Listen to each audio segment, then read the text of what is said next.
it working? Is it working? I'm trying to figure this out. I don't know if it's working.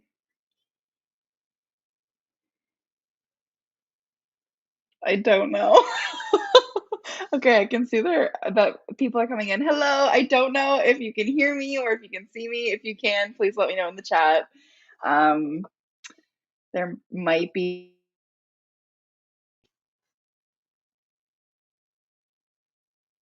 I'm trying out a new software so that I can actually like do a bit more. I just don't know if it's working.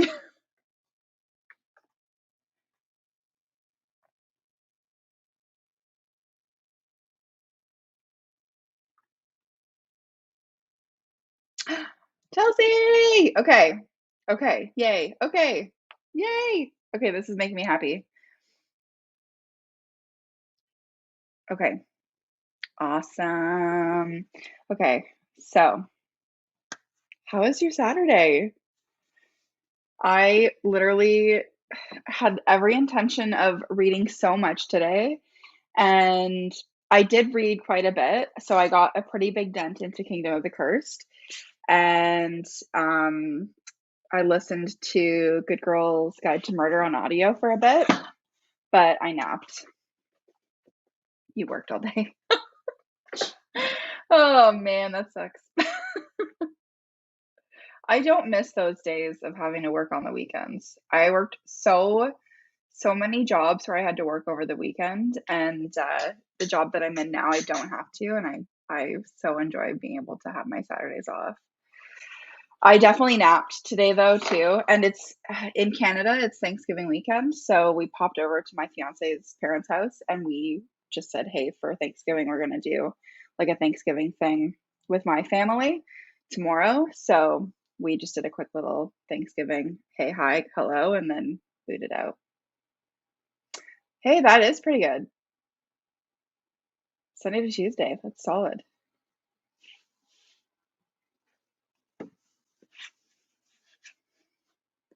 Chelsea, you were saying you were reading, or you just finished reading, was it Crescent Kingdom recently?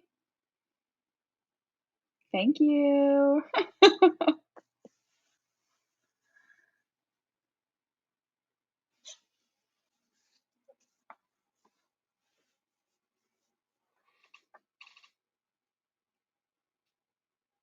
I was looking at some of the Sarah J. Maas books because I think like I Crescent City, that's what it is. I was looking at some of the Sarah J. Maas stuff because so I'm like just about the halfway point for Kingdom of the Cursed, and I feel like I'm gonna have such a bad book hangover after I'm done reading this. So I'm trying to think of other similar kind of genre books to kind of ease myself out of that weird book hangover that I'm gonna get. So I was looking at Crescent City. I do have I was saying last night on stream I have um a court of thorn and roses. Is that what it is? I think I might start that. I might, I don't know. So Empire of the Vampire. What's that one?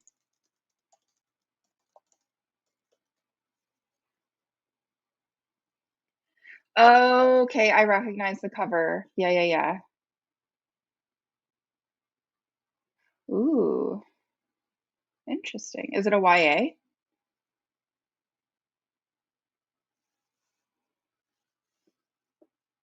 I'm just on Goodreads searching it.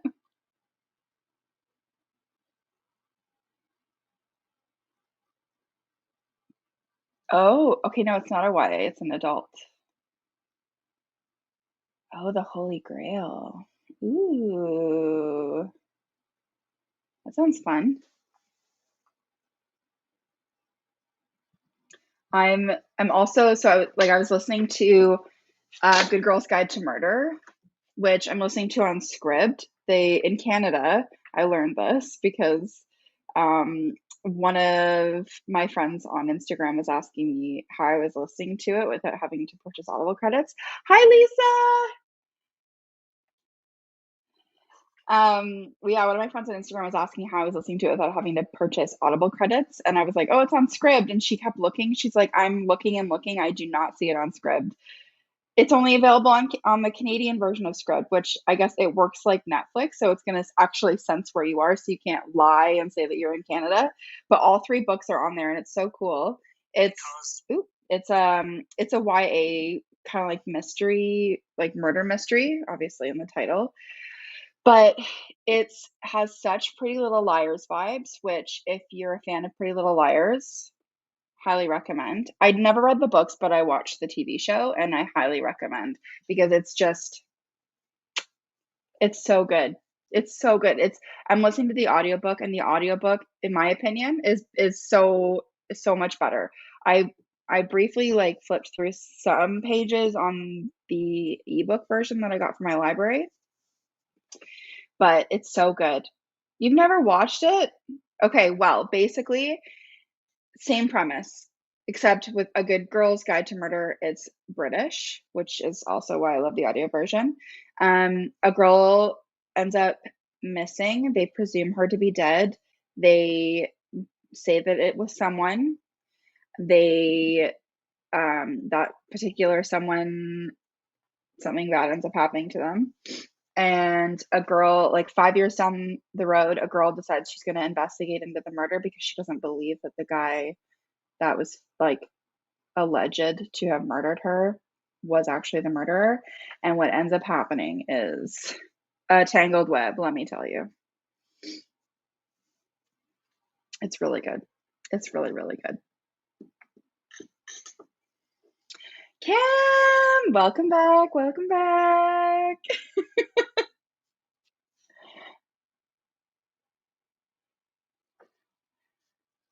Lisa, Kim, how was your Saturdays? What'd you guys end up getting up to?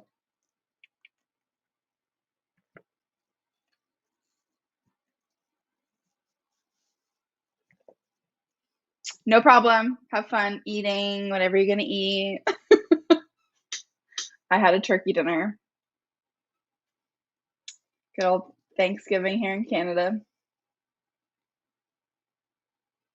Thank you. I also am wearing a matching scrunchie, so tie-dye. I'm just super cozy. I was wearing a dress earlier because I went to my fiance's parents really quick, and as soon as I got home, I changed into track pants and a sweatshirt, and I took a nap.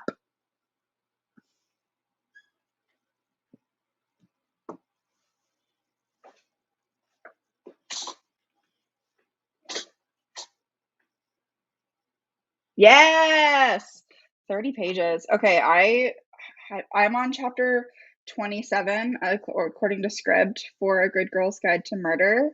I'm at 61%, so I still have 4 hours left, but I'm gonna power through it probably um, tomorrow. But yeah, so we're gonna do a little reading sprint. So it's gonna be maybe like 30 minutes, we'll say. Because I am halfway through a chapter right now, and let me tell you, Wrath. Ooh, he's a spicy meatball. So discovered this fun little feature, which I'm very excited about. I couldn't do this yesterday, but I'm going to do this today. Set up myself a little timer. Okay, so we'll read for about 30 and then we'll come back. Happy reading!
Woohoo, we did it. Chelsea, welcome back. Red Lobster. Oh my gosh, I can't remember the last time I had Red Lobster. Their biscuits, though, mm, those are so good. What'd you have? I feel like I like their maybe a lobster mac and cheese. There's a restaurant in my hometown here that does the best lobster mac and cheese. They also do mac and cheese bites, which are unreal. They're so good. Oh my gosh. Like, I think I drive past the Red Lobster here in town maybe once a month, and every time I'm like, I have not had Red Lobster in so long. Kung Pao noodles with shrimp. I like what you think. That sounds amazing. Sounds so, so good. Oh my gosh. This lobster mac and cheese, I'm telling you, it is unbeatable. It's unbeatable. It should win awards. It's so good. And they give you like huge portions too. So when you order it, you get probably 3 meals worth. It's amazing. And I always get that and the mac and cheese bites as well, which are like literally little deep fried cubes of mac and cheese. And then they serve it with this dill sauce. Oh, it's so good. Yeah, it's so good. I'm a snob for lobster because my mom is from Nova Scotia. So lobster is really big in the Maritimes. And we used to do like fish fries or whatever they're called, where they would catch the lobster fresh that morning and cook it up. Ooh, so good. With some garlic butter, melted garlic butter. Love it. Kim, did you finish Good Girl's Guide to Murder yet?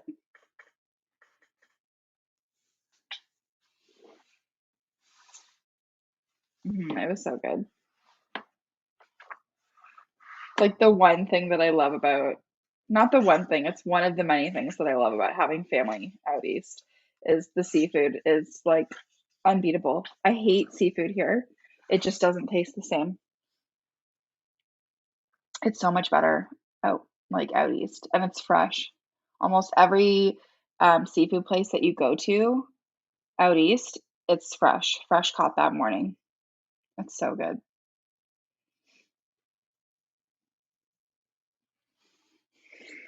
It's so good. Like it's one of my favorites too. We had salmon last night. We did that. I don't know if you watch TikTok, but we did that viral TikTok salmon dish that, oh gosh, what's her name?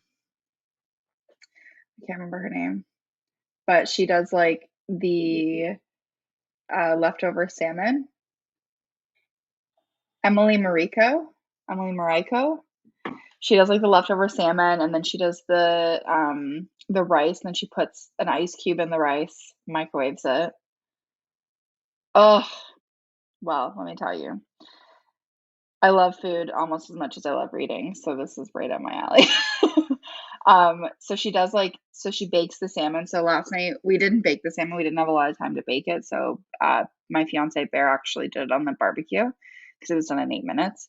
And then rice. So we did sticky rice, and then we mix it with like you flake the salmon, mix it with the rice, mix it with soy sauce, sriracha and mayo, and then you just like mix it all up, cut up an avocado, and then there's like the nori, like the seafood nori sheets. Just eat it up in little morsels. Oh, so good. It was so good. I'm like finally making some like big dents into this book. It's so good. If you have not read Kingdom of the Wicked, I highly recommend it. If you have, I highly recommend reading Kingdom of the Cursed. It's flipping phenomenal. The the second book is more a lot more world building because they're in the seven what is it, the seven kingdoms?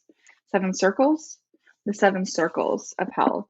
So like Carrie Maniscalco, the author, has like completely built this really insane world. It's just the coolest thing. Definitely, definitely do it. The first book is really good. It's very, very good. I think I rated it 5 stars because it blew my mind. This is even better because it is new adult, so it's a lot more content wise adult. Not that it's like adult content, but you know what I mean. Yeah, I think for me, I like fantasy books, but so my fiance reads high fantasy. He reads like Brandon Sanderson. He reads Terry. Oh gosh, read it. It's so good. What is it? Terry something or other. Terry Goodkind. He reads Terry Goodkind. Half of these books are his. He's really into high fantasy, which I like a lot. The world building is sometimes it goes over my head and I have a hard time focusing. So I'm really liking this because it has aspects of the high fantasy in that probably a third of the book is world building, but she still incorporates enough character interaction that it doesn't go completely over my head. But yes, read it. I convinced you to read it. I'm so happy because this is probably one of my favorite series that I've read in a very long time. And this second book only just came out this month. But I have not read any other Carrie Maniscalco books, but she wrote it was like a Jack the Ripper series, I think, that was really popular that I didn't end up reading. Stalking Jack the Ripper. So like this whole series of that. She's written so many, like this is all of Carrie Maniscalco's books. She's written so many of them. This is the first I've ever read of hers and it's so, so good. Yeah, I definitely recommend it. Um, what's another like it reminds me, I would say this has like a similar fandom, I think, to what the ACOTAR series has, just because, especially in this one, it's a lot more spicy. And I'm seeing a lot of fan art on Instagram now, probably as well because you know, I'm in the tags um, for all things Kingdom of the Wicked and Kingdom of the Curse, but I quite like it. What's a high fantasy that you would recommend for like a beginner high fantasy reader? Because I tried reading some of Bear's books and it just goes way over my head.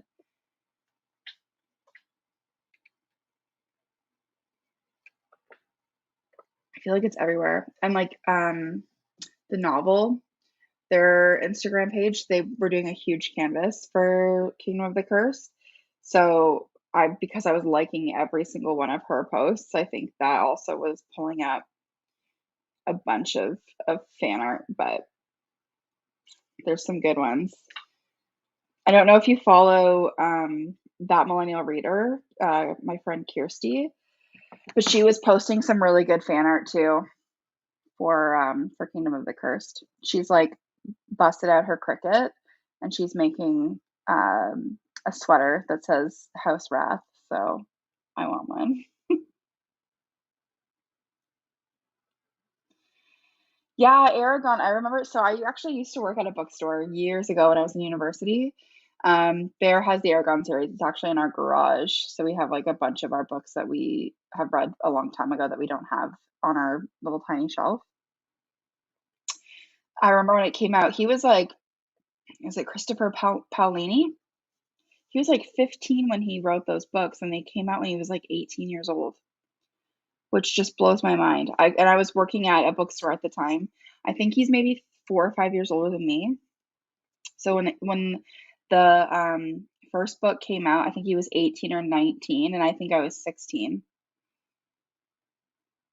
Yeah, and he just wrote his first adult book, like a adult fiction book. Was science fiction last year, and I saw that it was, I think, like the best sci-fi book rated on Goodreads last year.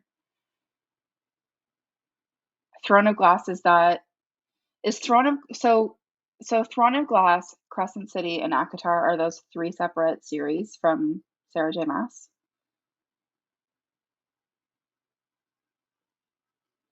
I hadn't even known that Christopher Paolini had written another book, and then I saw it on Goodreads, and I was telling Bear because he really liked the Aragon series when he was younger, and he likes science fiction. He just finished reading, well, he's reading Brandon Sanderson right now. He's reading, I don't even remember what it's called. He just finished reading the Raymond Feist book. So he was reading King of Ashes and The Queen of Storms. So he just finished these ones, which are high fantasy, and he said he loved them. He's read a few of Raymond E. Feist's books. I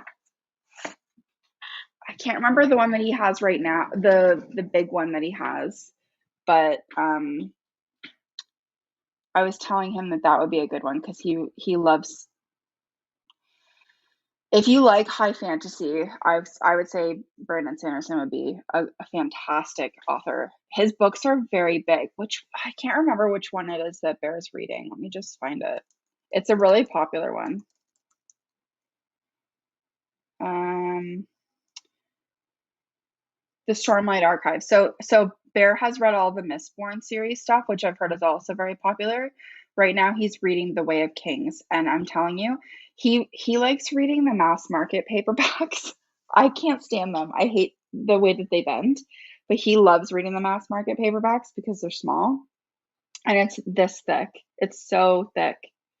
It's a big book, right? Like like when I look at all of his regular books, like just the normal books, they're pretty thick. He reads a lot of Jim Butcher too. But yeah, he reads like the mass markets. He loves them. I can't stand them. They're cheap, but which I guess works to my advantage because then our book budget can be spent on all of my stuff. But yeah, he's a pretty voracious reader as well. But yeah, I want to love high fantasy books. It my intention can't handle it. I love high fantasy movies though. So if Mistborn becomes a series or whatever, I'd probably watch it. But that's what I'm liking about um, Kingdom of the Curse, and that's also what I've heard about some of Sarah J. Maas's books is that it isn't too heavy on the world building, so it doesn't go totally over your head, which I really like. So I think I might do it. I think I might pull the first ACOTAR book and see if I can read that one.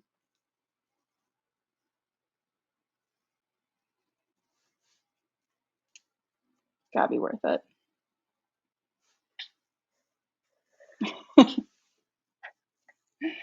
So for like I'm in a book club, the Red Rovers book club. We're doing like a readathon bingo, and one of the bingo cubes is read a book that you haven't or read a book that you've wanted to read for a scary long time. And I think that that's probably going to be the book I try. ACOTAR has such a hardcore fandom. I think that's why I've been waiting to read it, is because it has had such a huge hype surrounding it that I'm a little scared. I'm a little nervous that I'm going to have it so hyped up, I'm going to be disappointed, or I'm not going to like it, and I'm going to talk about how I don't like it, and all of the Sarah J. Maas fandom is going to come for me. And that's the other thing that I was thinking too, Chelsea, is I have such a huge list of books that I want to read that I am afraid. Well, I'm not afraid, but like I have this like feeling that I will like her and I will end up reading all of her books. But like yeah, so like Throne of Glass, I have heard is phenomenal. Um and so like I feel like I'd be that girl where I'd be reading ACOTAR and then buying up every single Sarah J. Maas book in the bookstore and going down this deep hole. She has a new one coming out too, doesn't she? Or is that the Crescent is that part of the Crescent City series? Because I saw that on Indigo, which is like Canada's Barnes and Noble. I saw that a new book was coming out.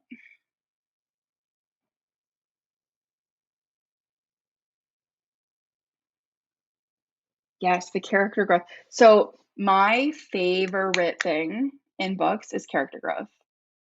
I love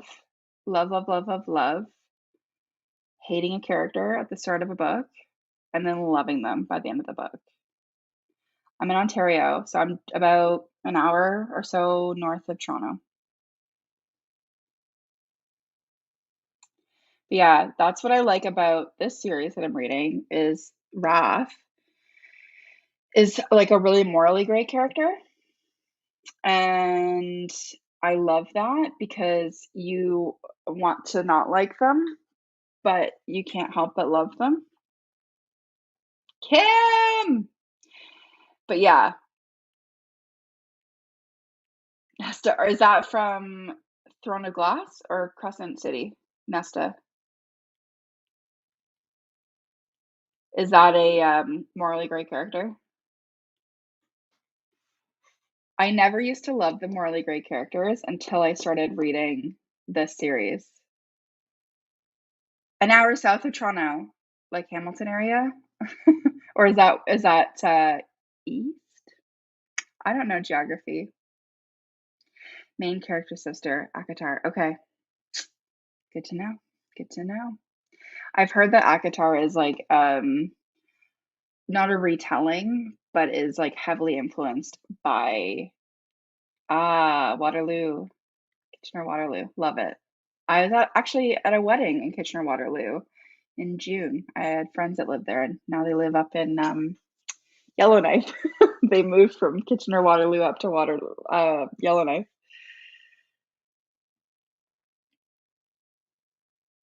Did you finish it, Kim? Did you finish A Good Girl's Guide to Murder?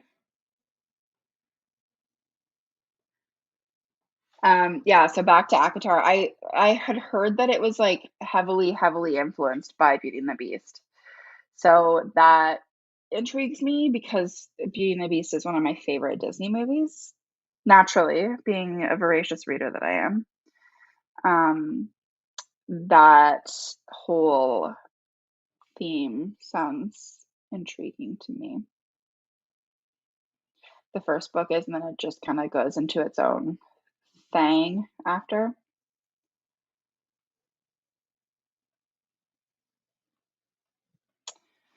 Interesting. How many books are there in the Akatar series? Because I saw there's like a really thick one and then there's a really thin one. Very big change from Waterloo to Yellowknife, yeah. So my one friend's a doctor, so she got a job up in Yellowknife. And so her and her husband flew on up there, and that's where they're living now. So we get they had been going back and forth to Yellowknife as well for like the last 2 years. And we would get a lot of Northern Light videos. It's beautiful. Okay, so is each book then based off of like a very famous couple? Hades and Persephone inspired. Isn't there another one that's Hades and Persephone? There's so many Greek mythology books out right now. Wow, Sarah J. Maas just writes like crazy, eh? She's like James Patterson. Like James Patterson comes out with 2 books a year.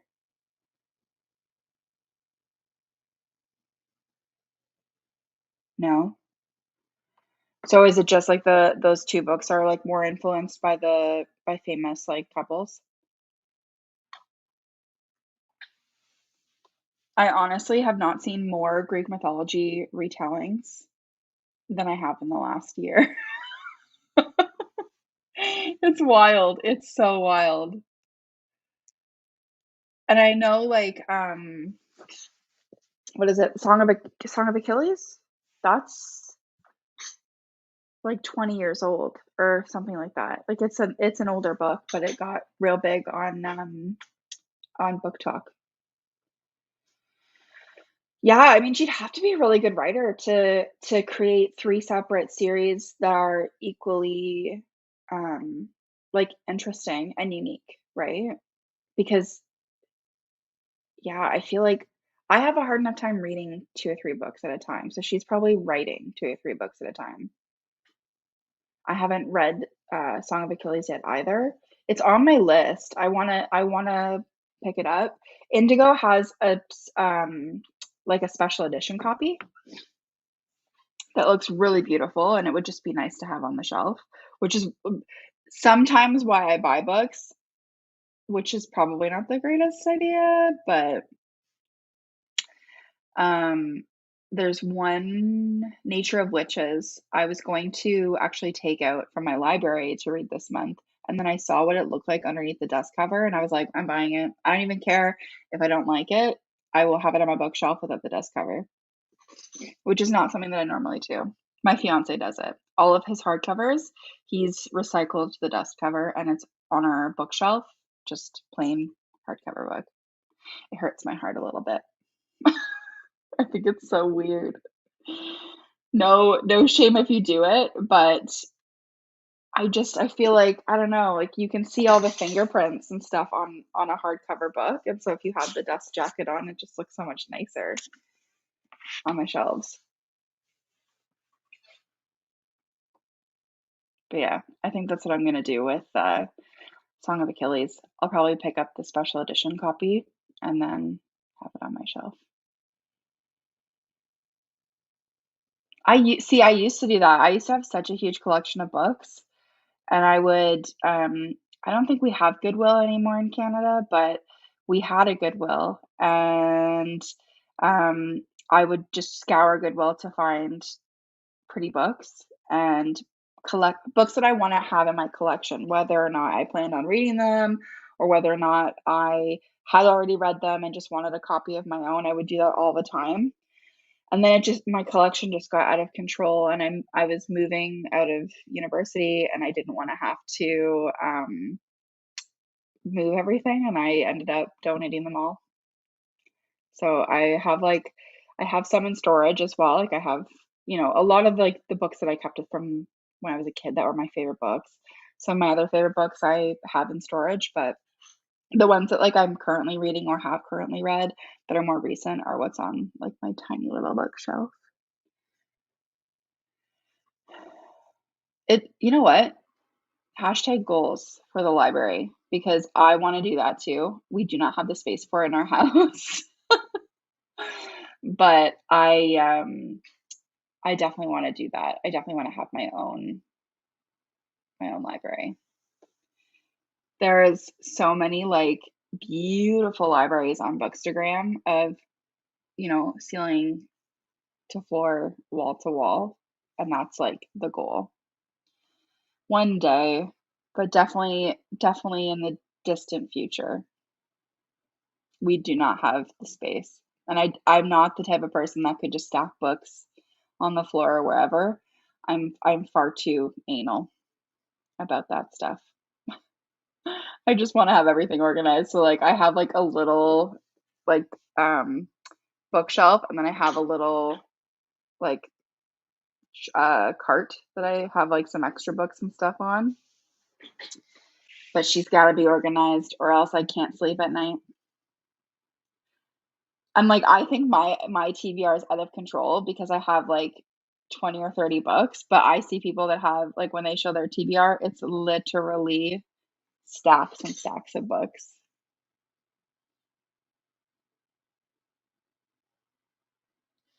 If I had the space to do two full shelves, I would. I have see the thing is I have to compromise and I have to share my bookshelf. So these three are mine, and then those three are Bears, and we're already like double stacking in front so that we have space. We'll end up sorting through it all and probably putting stuff in storage again to make room for more. I can't do it, Kim. I can't do the piles. It will keep me up at night. It will keep me up at night.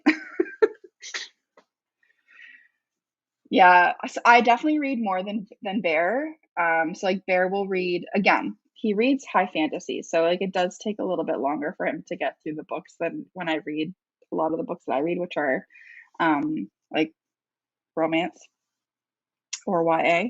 So it's a lot quicker to go through. Um, but I'm definitely more of a voracious reader, but he's a pretty big reader too. So it's nice that like we can have nights where we can just sit and read in quiet and I don't feel like I'm neglecting him. It's listen, it's always organized chaos. I understand that entirely. I used to be able to do that and then something just like in my brain and I can't do it. I feel like my brain is really chaotic and so I try to keep like my space not so chaotic because it will overwhelm me. It's it's who I be. But I love that you guys do that though. I watched this one girl on YouTube organize her books. She didn't have a bookshelf and she did. She organized them in stacks and all I could think of was like, what if you want to read a random book in the middle of your pile? Like there's just so much work that has to go into that and then it just is like an avalanche of books.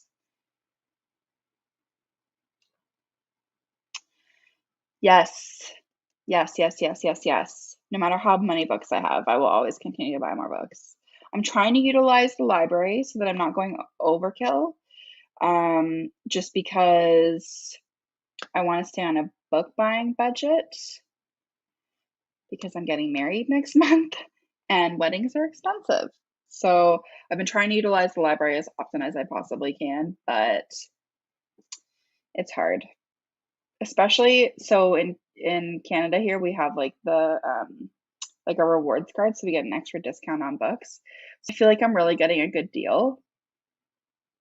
Fortunately, as well, like my fiance is very reasonable about that stuff. So if I say I don't want to buy any more books and then I'm like, I'm gonna buy a new book, he's like, do you really need to buy it or do you just really want it?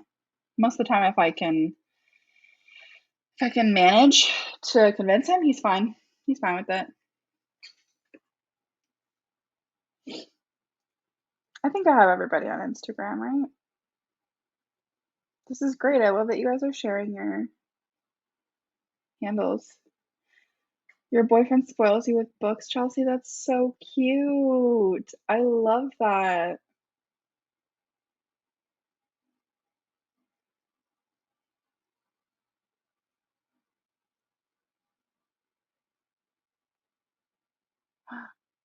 I wasn't following you. Oh my gosh. Okay, I've got you, Tammy. Look at all that Sarah J. Maas. Girl. Oh, see, you've got the house at sea. This is the book I was talking about. The House of Sky and Breath. That's the one that I was seeing on the Indigo website. Do you have the Plum Plus reward, Tammy? That's what I have. And I always feel like I am excusing my book buying addiction because I'm saving money.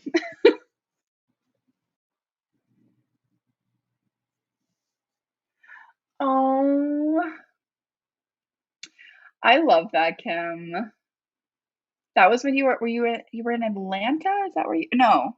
You went to the US though. I remember that, right? And that's where you is that where you guys went? Okay, so I found a system, Tammy. I the last time I renewed, it was during this big like campaign that they were doing. And I was buying, I think, 3 or 4 books at the time that were hardcover. So they were already, and then their campaign was you got $20 off your total purchase today when you bought the Plum Plus reward, which I think the Plum Plus reward was $30. So I was really spending $10 on the reward. And then I ended up saving 10% off of all of the books. So I ended up actually, even though I bought the Plum Plus reward, I actually ended up saving enough money to cover the cost of the card. And now every book that I bought since, I've saved money off of. So it's perfect. Cleveland, that's where it was. Yeah, that's exactly what they do. So I used to work at Indigo. I used to work at a Kohl's in my hometown when I was in high school, and then just before I went to university. And then I went to university in Toronto, and I worked at the Indigo at Yorkdale. So I was so used to getting heavily discounted books, or at the time, I don't know if they do this anymore, but at the time, if you're employed by Indigo, you can borrow hardcover books. So they take like the dust jacket off the book and you can borrow it. And as long as you return it in perfect condition, they won't charge you for the book. But like if you return the book and the pages are like gross or the front cover has fingerprints all over it, then you have to buy the book. So I was so used to just reading books that way for free. And then our employee discount was pretty solid. So Books a Million, is that like a discount bookstore? Is that like owned by Barnes and Noble? We had World's Biggest Bookstore. That was in downtown Toronto, which was huge. I don't know if it's there anymore though. But like Indigo owns pretty much every franchised bookstore in Canada. And we have an Indigo here.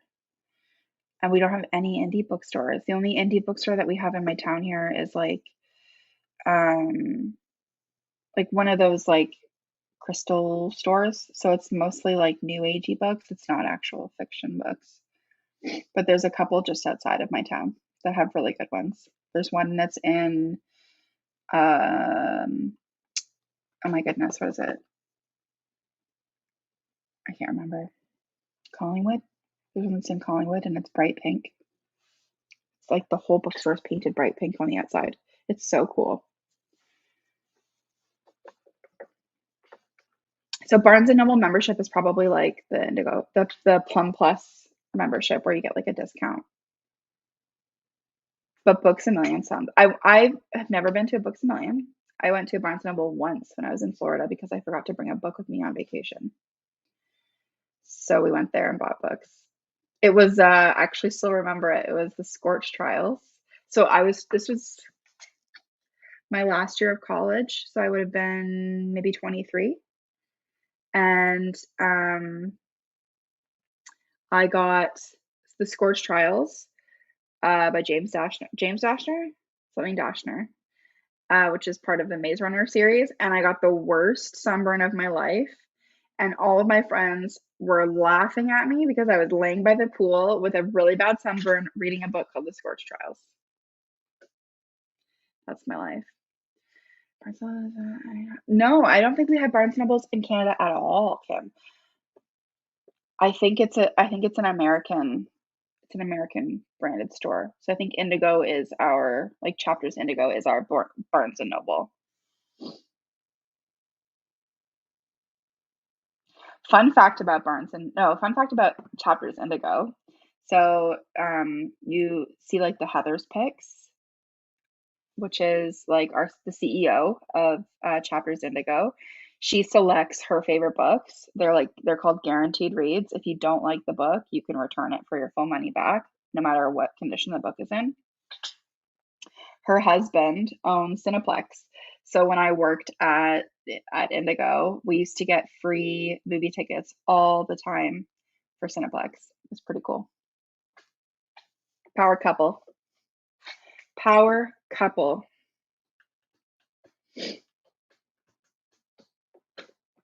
I love it. I love to see it. Yeah, Tammy, I just followed you on Instagram. So like that's super exciting. I'm really happy about that. Ooh, I'm just gonna creep your Instagram now. Don't mind me. I love it. So you're definitely like a fantasy fan. I love that. So you can give me some good recommendations. I do really like fantasy. I've never found a series that hasn't gone over my head. I'm a simple girl, you know. I think that's why I might like Sarah J. Maas because I like romance and I have heard that ACOTAR is high on the romance side.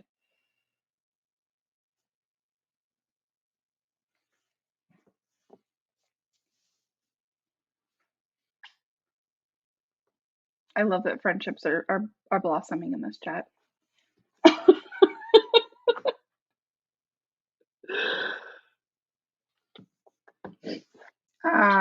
Okay. I think I'm gonna cut the stream short. I think we're gonna end it.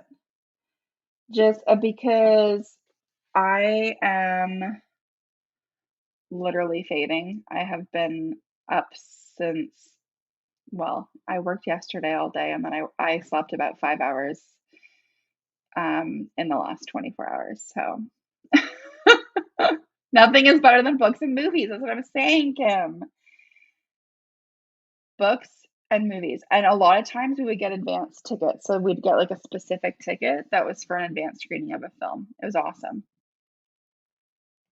It was like, especially as a poor student when I was in university, a free ticket to the movies.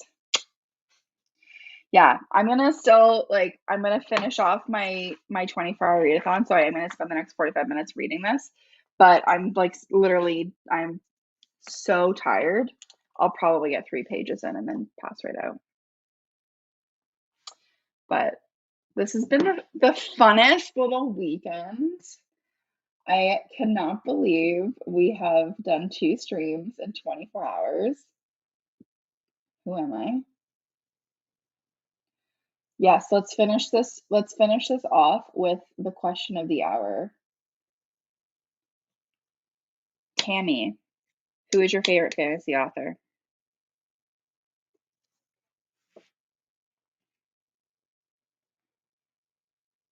I have a feeling it's Sarah J. Maas. Cassandra Clare. She did the oh my gosh, the tattoos. What is it? Mortal Instruments, right?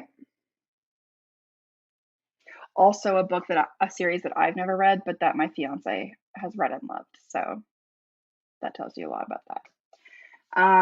Okay, Sarah J. Maas. It seems to be the overall theme.